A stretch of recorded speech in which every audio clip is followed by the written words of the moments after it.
Un pharmacien à la retraite a déclaré « Le monde a besoin de savoir que l'eau alcaline empêche le cancer, voici comment la préparer. » Ce que nous consommons est ce qui détermine le niveau du pH de notre corps, et de cette façon notre niveau d'alcalinité est défini.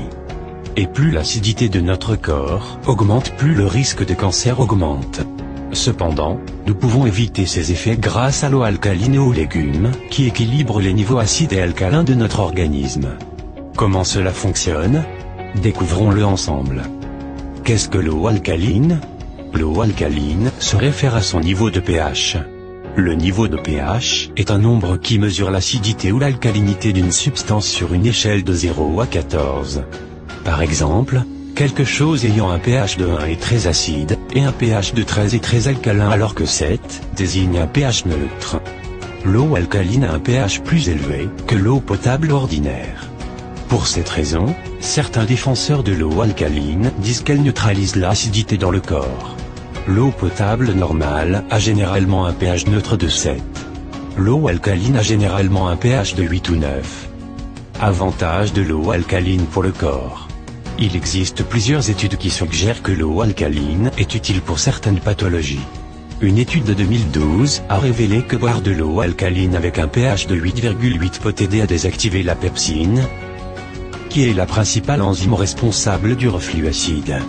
Des scientifiques à Shanghai ont constaté que 3 à 6 mois après avoir bu de l'eau alcaline, les personnes ayant une pression artérielle élevée, une glycémie élevée et des lipides sanguins élevés ont vu leurs mesures baisser. La même étude a trouvé que la viscosité du sang a été 2 fois plus réduite qu'avec l'eau potable purifiée. Cela signifie que le sang a coulé plus efficacement avec de l'eau alcaline, ce qui peut augmenter la distribution d'oxygène dans tout le corps.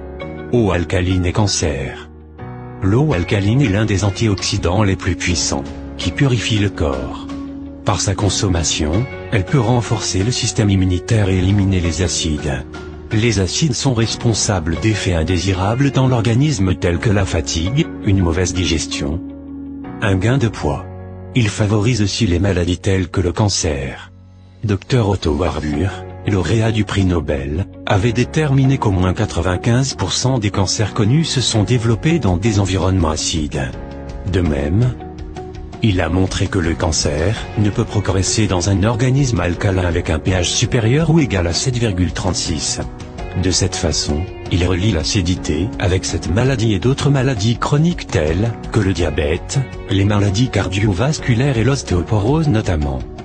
Selon une étude de 2013, l'eau à pH faible ou acide tend à avoir des effets toxiques. L'ingestion d'aliments et de boissons acides peut augmenter le risque de développer un cancer permettant aux cellules cancéreuses de prospérer et de se propager. Dans une étude intitulée pH acide dans les tumeurs et son potentiel d'exploitation thérapeutique publiée en août 1989 dans Perspective in Cancer Research, la mesure du pH dans les tissus montre que le micro-environnement des tumeurs est généralement plus acide que dans les tissus normaux. Une autre étude a suggéré qu'un régime alcalin, mais pas spécifiquement l'eau alcaline, peut améliorer l'action de certains médicaments de chimiothérapie utilisés pour traiter le cancer. Les défenseurs de la médecine alternative tels que le Budwig Center, une clinique alternative de traitement du cancer basée en Espagne, croient que notre corps doit être strictement maintenu à 7,4 pH afin d'atteindre et de maintenir une santé optimale et de lutter contre le cancer. Si vous avez déjà entretenu une piscine, vous devrez vérifier régulièrement le pH de l'eau et ajouter des produits chimiques différents pour maintenir le pH à un niveau neutre, indique le site web du centre. Nos corps sont en effet comme une piscine, car nous sommes constitués de 70% d'eau et notre pH doit être maintenu à 7,4 pour être en bonne santé.